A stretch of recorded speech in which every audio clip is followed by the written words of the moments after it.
child paedophiles. Very, very open about it. All right. What experience do you have about it? I know witnesses, and I've been to meetings before. Yeah. Yeah. Oh, lovely. So I think the only thing I know about it is in the news, an Australian Royal Commission, they got fined about 30 million for hiding child paedophiles. In Canada, they're just going into court now for 30 odd million, and in America, we're done for millions as well. Really? The two witness rule, you heard that?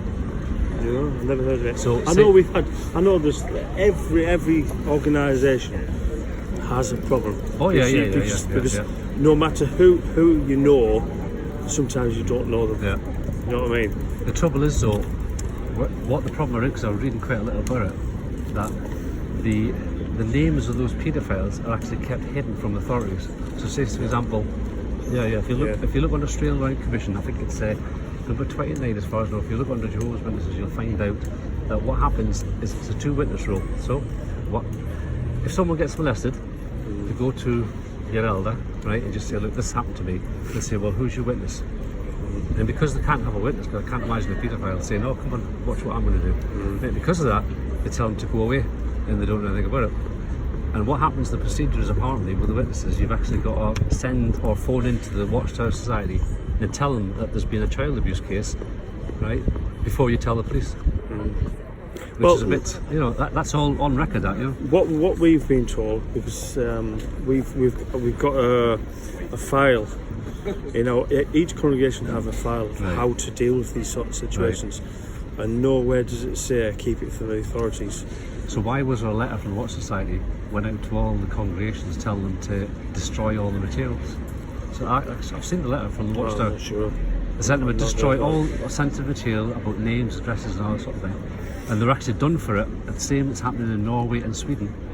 The authorities are going on to it to chase those ones who have been the names have been hidden as hiding paedophiles.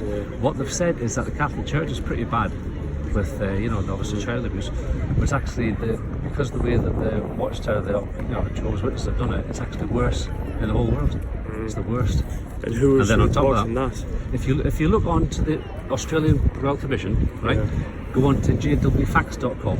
That'll give you all the information, because it's all about Jehovah's Witnesses. I've looked at that one, and then also the other one about shunning. That if someone become, say, a witness, all right, and then decide, oh well, really, I just really disagree with stuff you do, and stop going to meetings, right? They're actually shunned. No, not as far as I'm aware. Well, I can definitely guarantee you that's the case. In the scriptures it says bad association spoils useful habits. Right. Yeah. Okay. And the only reason why that is because we can sway views. Yeah. That's all that is. Why would you swear? If you were really sure about being a Jehovah's Witness and you were strong about it, surely someone who was an ex-Jehovah's Witness came along and talked to you, surely couldn't swear you view. Oh no, exactly. So what's the harm of talking? Me. It's no harm, is it? It's safety for us. But safety, why? Because people can be quite persuasive. You standing here out in the street, you're persuasive. You must have been a witness for a few years, so yes, you could be persuasive, surely. Oh yeah, surely. So you're not saying it's just fair that, well, it's all right to talk to someone who's maybe went out as a witness, or you're scared they're going to say something that's going to shake your faith? I speak to my fellow brothers and sisters who have left the truth. That's how we try and encourage them. Yeah. My own sister doesn't go to the meetings anymore. She doesn't go. She has nothing to do with the meetings. Yeah. And there's I would never say to anybody, don't talk to her. Yeah. Well, recently in America, over the last year, at least 2 families have committed suicide with Jehovah's Witnesses because they were excommunicated for whatever reason. And actually, the mother killed her whole family, 2 kids and her husband. Someone else did because no one talked to them. They were like cut off. That was the whole life as witnesses. They said something which was, people said you're an apostate, right? And that was it. No one talked to them, so they end up killing themselves. The whole family killed themselves. I think that's just only 2 instances. I know.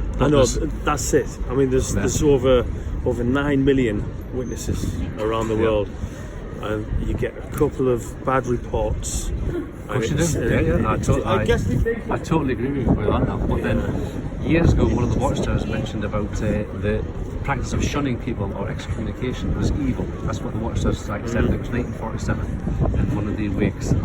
And really, at the end of the day, now the Watchtower Society is actually promoting it and telling people not to talk to people who have actually left from the witnesses. I think there's a difference between those that leave and that want to live their life.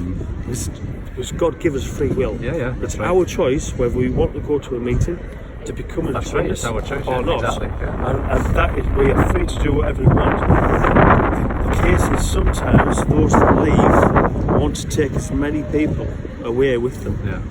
And that's their whole intention. Good. And those are the ones that what we call apostates. Yeah. But an apostate, I mean, Jesus was an apostate, wasn't he? Because he was brought up with the Pharisees, their beliefs. Then he turned against them and told them that they were, people of Satan, etc. So he was an apostate because he turned against his religion of birth. His religion at the time, yes. So what's wrong with an apostate? Someone who has a different view to other religion. Oh no, there's nothing wrong with having a different view. Because like I've just said, God give us free will. Yeah. It's up to you. But if you don't believe in being a witness, in the truth, that is your choice. Yeah. We don't hold it against you. But surely then, if people leave, they shouldn't be shunned. Then they should just be, I act back as normal. But unfortunately, it's not the case. I know it's a little bit of false reporting that, because it's not as if we blanked them. Yeah. Well, I used to be a witness, and I'm How long totally ago? blanked. About 4 years ago. About 4 Totally years ago. blanked. Walls End congregation. Yeah. Blanked. I come up here to see people, don't want to talk to you. Really? Don't want to talk, and I've known them since we're that high. Right. Because I wouldn't go to meetings anymore. And what put me off really was about the United Nations and the Watchtower, don't you? Yes. That they were in the United Nations for 10 years. Just so they could have access to the libraries. No, the libraries were free. There's 4 libraries in New York which are free. You don't have to get a card. But to have, they're still involved in it, don't to you? have a charity? No, it didn't. No, not at all. Right. So those ones that they called was the evil beast that was going to be destroyed, right? Because we're replacing God's kingdom. You're quite happy that the Watchtower organization were part of the United Nations as an NGO. But why were they? That's the question. Why were they? So we could go to different countries and give relief in disasters. Right. Remember the That's a good excuse. It's not. So true. basically, you could go and murder someone. You could go and break all your principles because I can go and help other people. The fact is, they've said that the United Nations was wicked, that it was an abomination on the earth. So you're saying that they're quite happy for them to go along and join as a member, and to do that, they had to commit to all the obligations of the United Nations, to all of them, right? Which was following the United Nations procedures for world peace. So there's God's kingdom. We want that for peace, but they're saying, we agreed to it. So they stood there and they agreed to follow the dictates of the United Nations, and they still do now participate in the United Nations, even though they got found out by the Guardian newspaper in the UK. How do they participate? Sorry? How do they participate? By giving talks, by giving information, by sitting on the committees, that sort of stuff. Have a look at it, it's really interesting. No, I've never heard of that. Well, go and jail.facts.com, and even best thing to do, go onto the United Nations site and just see what it says about it. JWFacts.com, yeah. Who produces that?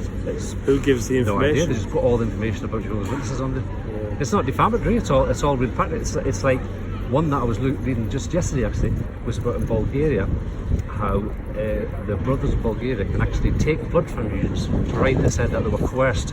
Whereas if we take blood transfusions here and we do it deliberately, you can be disfellowshipped. Yeah. Or if we join the military service.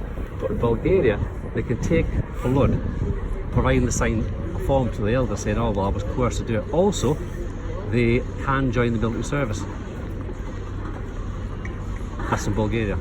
In Mexico, the witnesses can bribe an official to get out of joining the military service. The Watchtower has said, you can do it, we'll allow it, right? So it's just different things. Look at Malawi, right? How many brothers and sisters were killed and raped? Horrendous, right? Because all they had to do was carry a political card. It didn't say what political, it just had to carry a political card. But the Watchtower says, don't do it. End up about 5 years later, the Watchtower says, no, it's okay, you can do it. All those hundreds of families, people were killed. Some of them had their arms cut off, children, raped, everything. And the Watchtower said, oh well, yeah, we can change it. So it's a real worry, you know. At the end of the day, and Things are I've looked worrying into for it you, quite a bit, and it's at the end of the day, I couldn't be in an organisation that's actually blood guilty. Yeah, I mean, well, like we said, God give us free will. It's our choice whether we accept it or we don't accept it. And we're all different, aren't we? Yeah, that's true. Yeah. I think sometimes you can look at the negatives of an organisation quite a lot and not look at... You know what info? There's a shout. Right, if you can't remember that site, jwfacts.com. Boiler replacement as well? No, yeah. So Change I your boiler wheel. Yeah. So if you ever get any questions about it, give us a shout. Right, and it's nice to meet you. Okay, well, right, all enjoy right. the sun. Yeah. Right, see you later. Bye-bye.